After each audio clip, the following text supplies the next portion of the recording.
நீங்க உட்கார்ந்து ஒரு விருந்து ready பண்ணிருப்பேன்.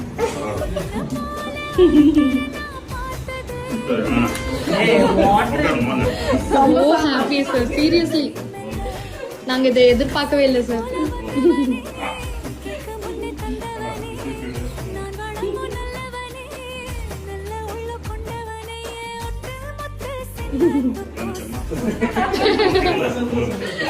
Thank you so much sir.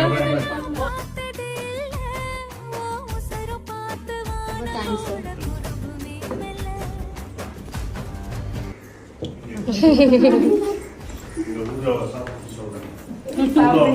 சாப்பிடுங்க சார். Bye sir.